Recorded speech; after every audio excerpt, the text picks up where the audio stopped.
Pakistani American community का एक बहुत बड़ा breakthrough representative John Jackson, जिन्होंने हालिया पाकिस्तानी दौरा किया था पाकिस्तानी कॉकस के साथ, और पहली ट्रिप थी उनकी। उसके बाद आने के बाद अब उन्होंने HR 2311, जो पाकिस्तान डेमोक्रेसी एक्ट कहा जा रहा है, उसका उसके अंदर अपने आप को को स्पॉन्सर डिक्लेयर कर दिया है। इनकी शमूलियत के बाद अब 10 को स्पॉन्सर हो गए पाकिस्तान डेमोक्रेसी एक्ट के लिए। पाकिस्तानी जो जुनता है, जो मिलिट्री स्टैब्लिशमेंट है, उसने पाकिस्तानियों के ऊपर भी, सिविलियंस के ऊपर भी एक बार फिर वार किया है मिलिट्री ट्रायल्स को सुप्रीम कोर्ट के थ्रू लेजिटिमाइज या पुश थ्रू कराने के बाद। इन सब मौजूआत के ऊपर बात करने के लिए हमारे साथ ज्वाइन कर रहे हैं एक बार फिर doctor Jalil Khan. He is a doctor in Texas, और पाक पैक, जो पाकिस्तान अमेरिकन लॉबी ग्रुप है, उसके साथ भी इनका ताल्लुक है। पहले तो ये बताएं कि कितना सिग्निफिकेंट है कि रिप्रेजेंटेटिव जैक्सन ने, जो पाकिस्तान भी गए हुए थे, उन्होंने पाकिस्तान डेमोक्रेसी एक्ट के अंदर को स्पॉन्सर होने का फैसला कर लिया है। Thank you Ali. बिस्मिल्लाहिर्रहमानिर्रहीम। आप लोग का आपका शुक्रिया, you are taking me on again. This is a major breakthrough, I would say. Basically आप देखिए कि it is he went to Pakistan. He was given a full protocol over there. He was he was there with Congressman Suzy for 3 to 4 days. He even went to Lahore, and then he was in all the conferences and conversation. And as soon as he came back, he read the PDA and he's endorsed it and co-sponsored it, which asked for role of restriction of army in the politics. It asks for real democracy. It asks for human rights. It asks for political freedoms. It asks for free and fair elections. So this is a major breakthrough that he was not impressed by the civilian facade which they have cooked up there in Pakistan. So he was not impressed at all. That means whatever he was told or he was showed, it was not impressive. जैसे मैं आपको पहले ही बताया था कि हम पाकिस्तान ने जो ऑप्टिक्स हमें दिए थे उन विजिट्स की, we shouldn't go by with those optics, because those were not true. Pictures cannot say the real scenario which had happened. यही हमें कांग्रेसमैन जैक बर्गमैन ने बताया। अब कांग्रेसमैन जोनाथन जैक्सन जो हैं, दो इलिनॉय के डेमोक्रेट हैं, इन्होंने भी को स्पॉन्सर कर दिया है। That is a major breakthrough. Excuse me. तो बेसिकली अब इसके अंदर ये एक बाईपार्टिसन बिल उभर के सामने आ रहा है। बर्गमैन रिपब्लिकन है, जैक्सन डेमोक्रेट है। अब क्या होता है? 10 को स्पॉन्सर हो गए। क्या ये बिल इंडिविजुअली जाता है, प्रेजेंट होता है, या किसी और बिल का हिस्सा बनता है? What is the process? हमारे क्या व्यूअर्स को बताएंगे आप थोड़ा इसके बारे में? Ali, it all depends. We need to get more co-sponsors on this bill. और उसके बाद अगर co-sponsors ज़्यादा हो जाएं तो it will go through directly to the Congress. अगर हम जल्दी कर सकें within 30 to 60 days, then it can be attached to the another bill जो float कर रहा है इस वक्त कांग्रेस में. Otherwise will take some more time. So that is why we are trying to do that. Constitutional bench है supreme court के अंदर, जो आईनी तरमीम कॉन्स्टिट्यूशन को बास्टर्डाइज करके बनाई गई थी, उसके अंदर ये कहा है, ये इजाजत दे दी गई है बाय एंड लार्ज के मिलिट्री ट्रायल्स ऑफ सिविलियंस अब हो सकती हैं। इसके बारे में आप क्या कहेंगे doctor Ali? Ali, this is the worst thing that could happen to a democracy. This is not acceptable at all to any civilized country or any civilized nation.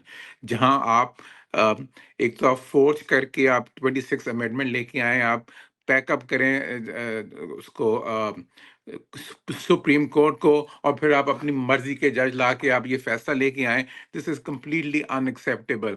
अगर सिविलियंस के ट्रायल्स हो सकते हैं तो आजकल मुझे बताइए कौन सा आर्मी ऑफिसर का ट्रायल हुआ है सिविलियन कोर्ट में? आज तक नहीं हो सका।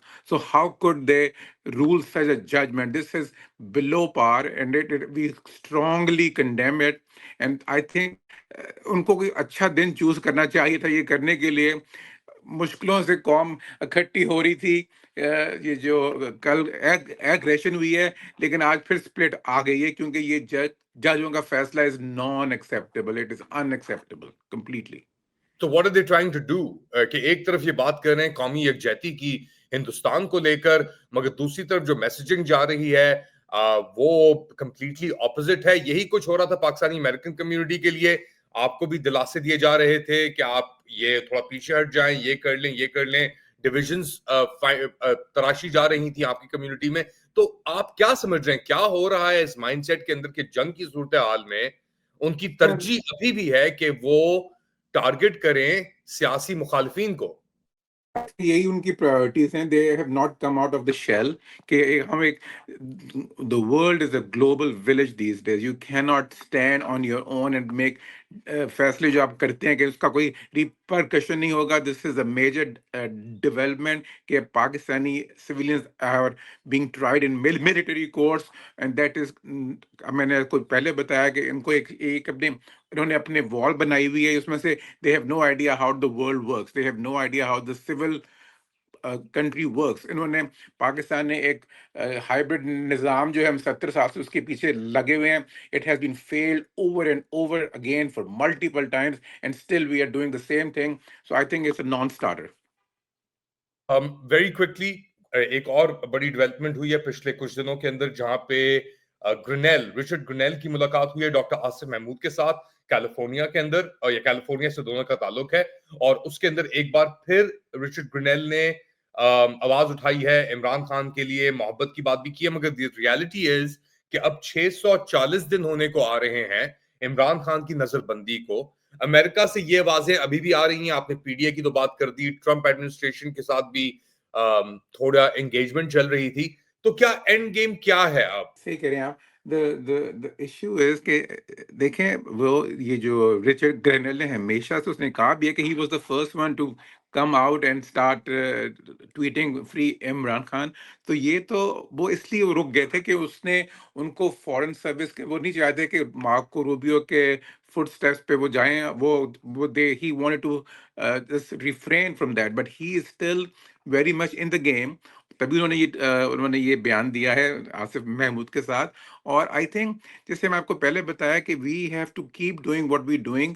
हम चाह रहे हैं कि उनको बावर कराया जाए कि डेमोक्रेटिक पाकिस्तान, जहां civilian government is answerable to their own people, that is more beneficial to both Pakistan and the world and the India and the surrounding।